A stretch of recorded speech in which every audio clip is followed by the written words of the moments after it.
Hi, it's Steve. Today we're going to show you how to change the ice maker thermostat on your refrigerator. And it's a really easy job. All we're going to need is a 1/4-inch nut driver, a flat blade screwdriver, a number 2 Phillips screwdriver, and a pair of needle-nose pliers. Let me show you how we do it. Now before we begin this repair, the first thing we'll need to do is to disconnect power to the refrigerator. So simply pull it far enough forward so that we can unplug it. Well, next we'll open up the freezer door. And we're going to remove the ice bin, so just lift up on the front of it, pull it forward, remove it from the freezer, and set it aside.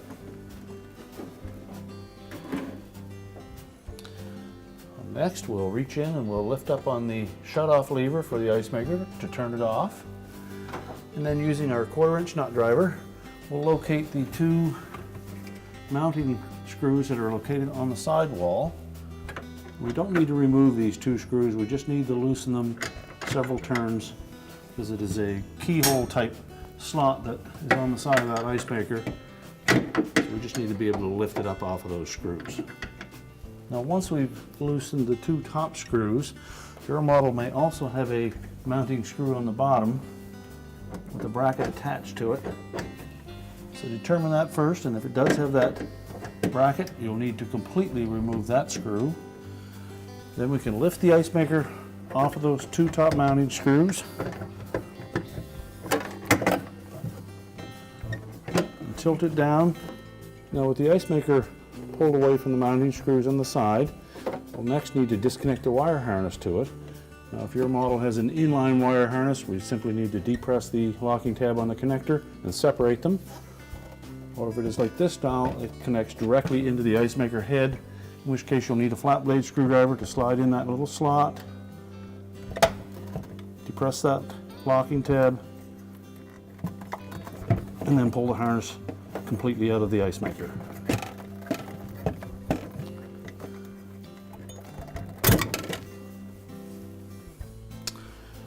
We can then close our freezer door up, and we'll set the ice maker on a suitable work surface where we can change out that thermostat.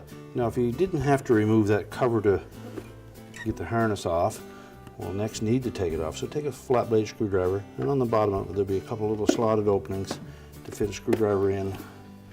Then you can pop that cover right off. Now next we'll want to disconnect the bail arm. It's easier to remove it from the back of the ice maker head. So put it down into the off position and then carefully pry that out of the little slotted opening.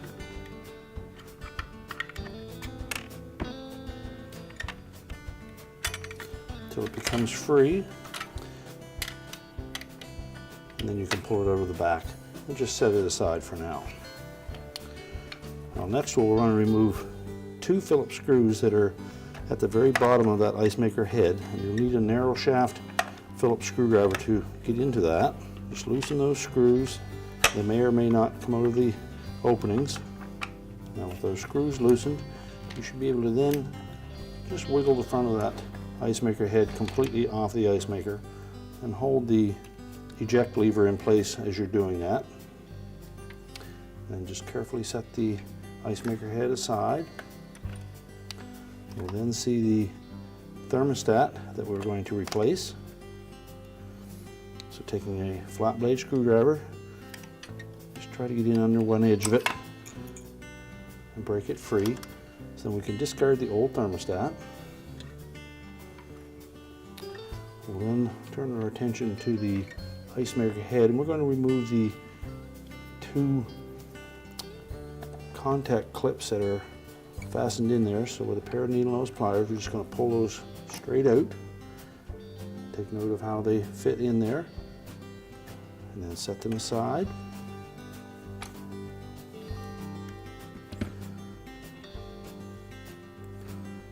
We'll take the new ones, line those up, and push them firmly into the ice maker head with your pliers.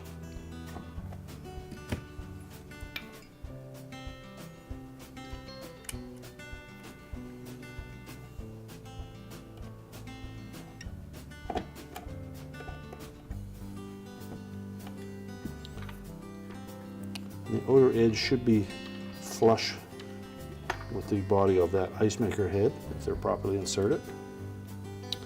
We can then take the new thermostat and actually mount it right into the ice maker. Line up the 2 male pins, press it firmly into place, and there should be a little bit of spring action there, and that's what will hold that face of that thermostat against the body of the ice maker. We'll now mount that ice maker head back on the body of the ice maker or the mold. Now if some parts have fallen off of your ice maker while we were working on it, we'll need to make sure that we have those properly reinstalled. Now at the back of this piece there is a little tab that will fit into a slotted opening on the mold. So we'll slide that in first. And at the front there's a little hook that fits into an opening at the top of that mold as well. So make sure that we have that lined up. Now the eject lever has a D shaft on it, so it will rotate completely around. But we'll need to line it up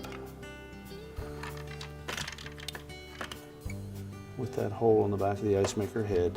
We'll also need to line up the 2 male pins for the heater as well as this locator pin on the side. So line up all those pins first and insert them as far as they will go, and then just rotate that eject lever until it all slides together. We can then tighten the 2 Phillips screws. Now we'll put the shut-off lever back in place. So we'll start with the forward-facing hook at the back, insert that through the opening in the fill cup bracket. And we're going to let it lay in the off position. That should line up with the slotted opening at the front. And carefully insert that.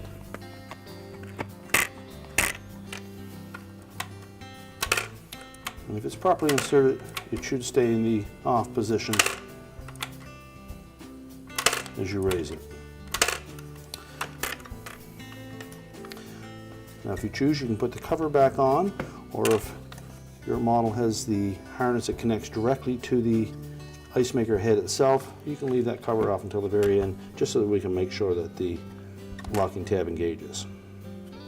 We're now ready to put the ice maker back in the refrigerator. Now when reinstalling the ice maker, we'll need to first of all connect that harness, and we want to keep the little locking tab pointed towards the outside edge of the ice maker. So we'll start by inserting that. Make sure it's pushed fully into the ice maker so it makes good contact. You'll hear it lock into place. Then we'll also need to hook the back part of that harness onto the side of the ice maker. There's a little clip there that will fasten over a hardened plastic piece that is inline on one of the harnesses.